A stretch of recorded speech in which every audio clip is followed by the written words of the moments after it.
How about you being late to get to me because Dalvin Cook called in?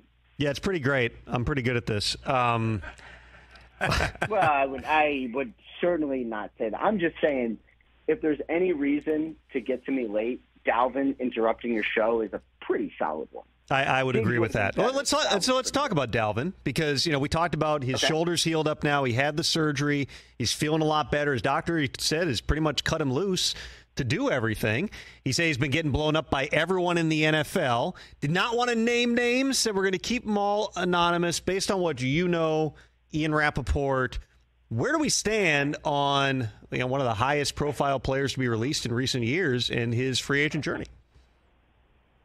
This is a weird one because he is a great player, and he really is an awesome player. And I would just say, not that my opinion matters at all, but has long been one of my favorite players to watch, just because that's nice. Any play could be a touchdown. You just never know. He is explosive in a way that is kind of rare, and most running backs aren't. So he is very fun to watch.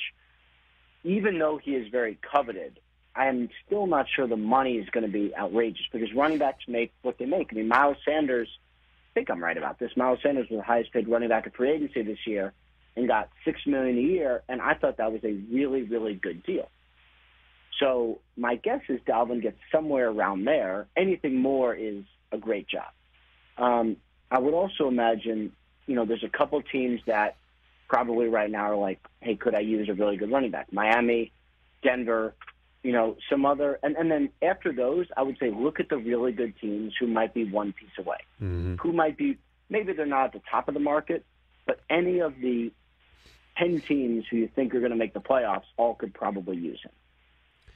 DeAndre Hopkins also on the free agent market right now. He visited Tennessee Sunday and Monday. Great moment in Timeline reporting earlier today when I had said that DeAndre Hopkins' visit to New England was on Thursday. You came back and said, actually, it's Wednesday and Thursday.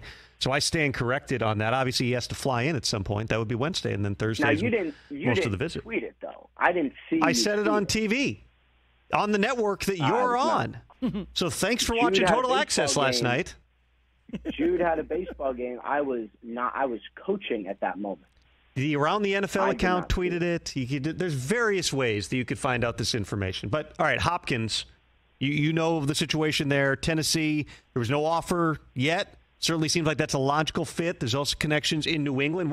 How and where and when does this end with DeAndre Hopkins? So let's talk about the Thursday visit, right? Because obviously there's going to be – I was not expecting the Titans to have anything. And, if you're DeAndre Hopkins, you have to take the Patriots visit. You just have to.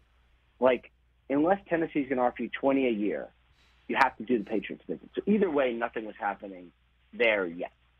I would say that it is possible something happens Thursday. It is possible.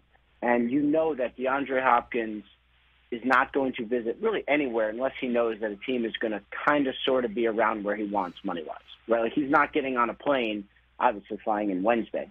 He's not getting on a plane until he thinks that there's going to be something there. So at least I would say these two are very, very serious.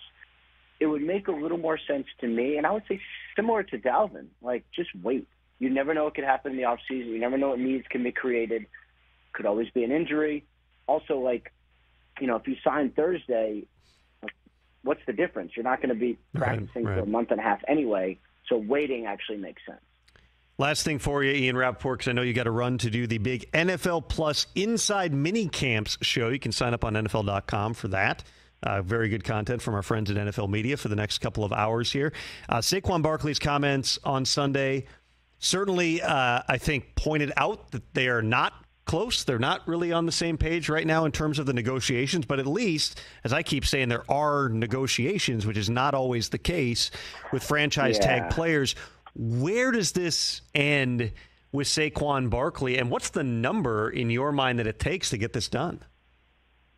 So I kind of didn't think his comments were that negative. I mean, I guess you could read some of the comments and choose some are negative, but I'm kind of with you. They are talking. He didn't say no deal is happening. He just said, we have a lot of time until July. I'm not going to anything until we get to July. And I was kind of that's good. Right? I mean, that basically is kind of where you want to be. If he gets into I don't know what will get it done, but I would imagine past 13, maybe 14, maybe more. I don't know. There's some good running back contracts out there.